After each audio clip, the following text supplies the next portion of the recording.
안녕하세요. 카우보이 문입니다. 지난번 응답하라 1988에 이어 응답하라 1994 일본 반응입니다. 고아라, 정우, 유연석, 성동일, 이일화, 김성균, 손호준, 차선우, 민도의 출연에 응답하라 1994는 2013년에 총 21부작으로 TVN에서 강령 최고의 시청률 10.4% 기록하였습니다. 넷플릭스에서 최근 과거의 향수를 불러일으켜 큰 인기를 끌었던 응답 시리즈를 다시 소환시켜 많은 일본 사람들이 본 것 같았습니다. 그래서 댓글도 작년 것이 아닌 올 2월부터 11월까지의 글들만 있습니다. 시리즈는 쉽게 우리가 줄임말로 응팔, 응사, 응칠로 구분하고 있는데 일본에서도 단연 응사가 더욱더 인기가 있으며 일본 최대 영화 정보 서비스 필마크스에서 별 5개 중에 4.1이라는 높은 점수를 받았습니다.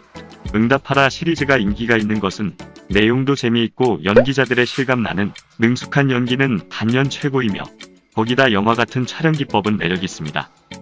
그러나 우리가 이 드라마에 더욱더 열광하고 좋아하는 이유는 바로 우리의 어린 시절 그리운 향수를 불러내어 생각할 수 있어 좋았던 것이 아니었나 싶네요. 그 시절에는 스마트폰이 없어도 그리 불편함을 못 느꼈는데 지금 다시 타임머신을 타고 그 시절로 간다면 하루도 적응을 못하겠죠. 자, 그럼 이에 대한 반응을 한번 볼까요?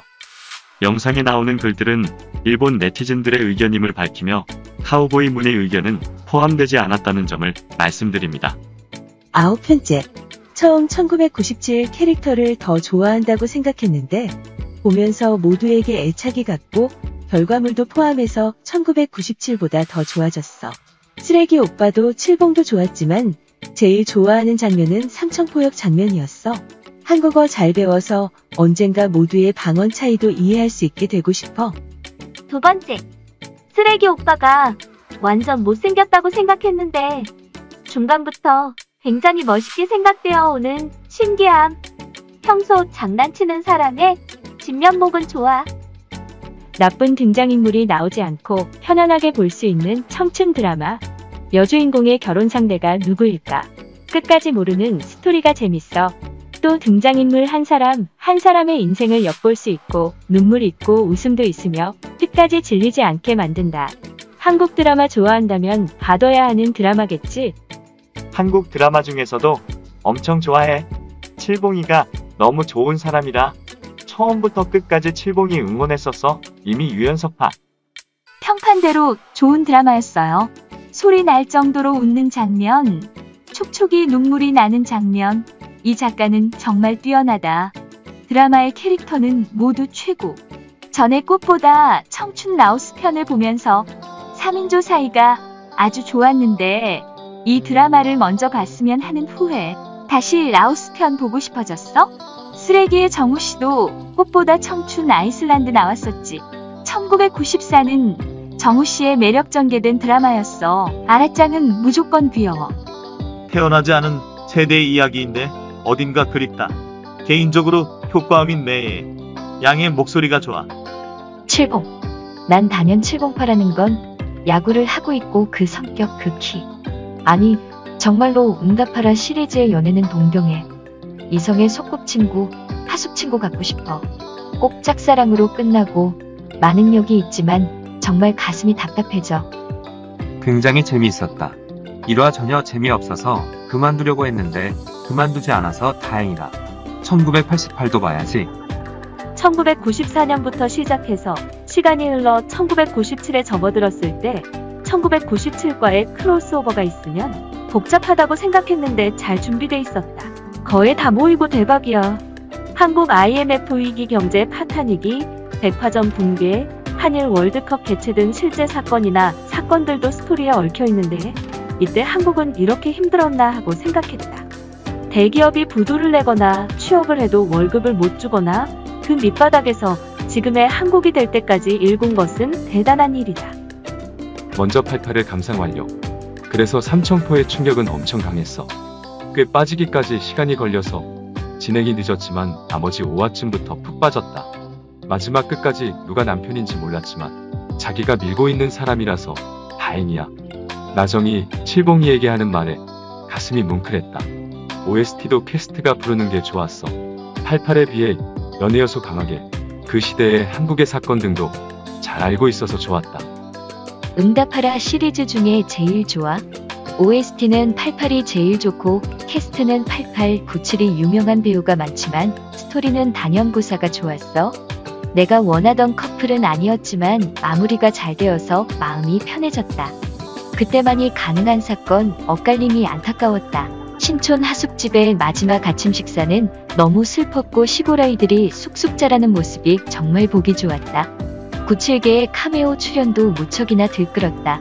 아직 보지 않은 사람은 우선 97부터 보지 않으면 스포일러가 되니까 주의하세요. 좀처럼 도전하지 못했던 드라마. 하지만 어째서 따뜻하게 전해오는지 멋진 드라마였어요. 모두의 따뜻한 마음이 전해져 보고 있는 분도 따뜻한 기분이 될 거예요. 야 쓰레기파, 칠봉파, 헤매는 드라마 시간이었습니다. 응답하라 시리즈 다 봤는데 이게 제일 특출나서 좋아. 정말 최고 걸작인 것 같아. 매화마다 이야기 괜찮은 빈도로 울어버렸다. 하숙생들의 우정이 너무 좋았고 마지막회 마지막 내레이션은 하숙생들이나 이 드라마에 나오는 캐릭터들과 이별하는 게 서운해서 눈물이 멈추지 않고 쓰레기 오빠는 드라마 등장인물 중에서 가장 좋아하는 캐릭터가 되었습니다. 진짜 짱이에요. 망설이는 분은 꼭 봐. 솔직히 1997이나 1988과 비교하면 배우가 수수해 보일지도 모르지만 그게 또 좋은 맛을 내서 캐스팅 잘한다고 생각했어. 나도 처음에 캐스트에 끌리지 않는다는 이유로 무턱대고 싫어했다.